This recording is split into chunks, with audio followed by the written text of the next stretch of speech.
Hello বন্ধুরা, আজকে আমরা বানাতে চলেছি আলুর চপ। তো আমরা প্রথমে আলুটাকে সিদ্ধ করে নিয়েছি, এরকম ছাড়িয়ে সিদ্ধ করে নিতে হবে।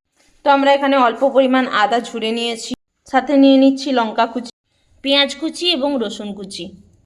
তো আমরা কড়াইটা বসিয়ে দিয়েছি গ্যাসে। তো আমরা দিয়ে দিচ্ছি এবারে তেল, অল্প পরিমাণ তেল, কারণ আমরা সব জিনিসগুলো ভেজে নেব। তো প্রথমে আমরা দিয়ে দিচ্ছি আদা কুচি দিয়ে দিলাম, দিয়ে দিচ্ছি জিরা, সাথে দিয়ে দিচ্ছি রসুন কুচি,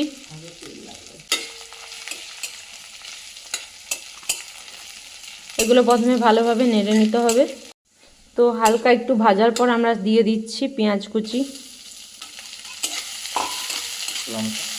আর সাথে দিয়ে দিচ্ছি লঙ্কা কুচি।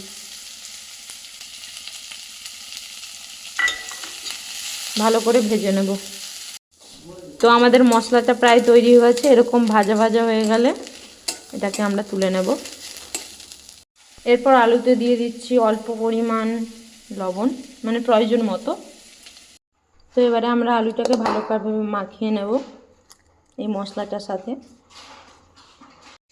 তো এইভাবে আলুটাকে মাখিয়ে নিতে হবে।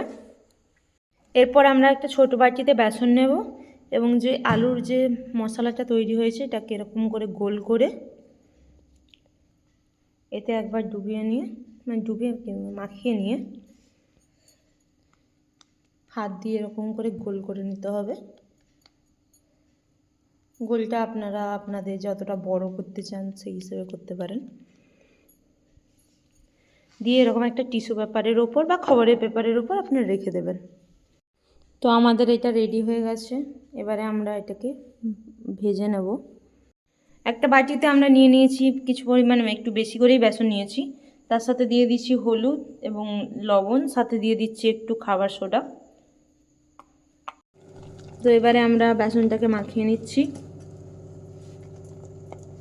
আর এদিকে কড়া বসিয়ে দিয়েছি। তো আমাদের বেসনটা মাখানো হয়ে গেছে, বেসনটা এরকম দেখতে লাগবে। আর এদিকে কড়াই আমরা দিয়ে দিয়েছি তেলটা গরম হয়ে গেলেই আমরা চপ ভাজা শুরু করে দেব।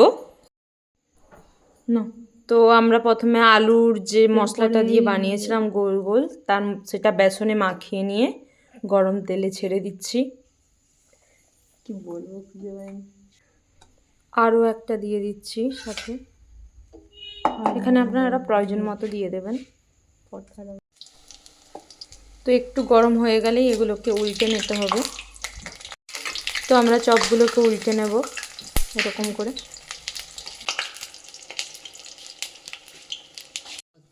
তো কিছুক্ষণ ভেজে নিলেই এরকম দেখতে লাগবে। তো তখন বুঝে নিতে হবে যে আমাদের চপটা রেডি হয়ে গেছে। তো ভালো করে ভাজা হয়ে গেলে তুলে নেব। তো আমাদের চপটা তৈরি হয়ে গেছে। এবারে আমরা এটাকে তুলে নিচ্ছি। অলরেডি একটা বাটিতে আমরা টিস্যু পেপার রেখেছি যাতে তেলটা ঠিকভাবে শুষে নেয়। তো এইভাবেই চপগুলো আপনারাও বাড়িতে বানিয়ে তৈরি করুন, আর খেয়ে বলবেন কেমন হয়েছে। ধন্যবাদ।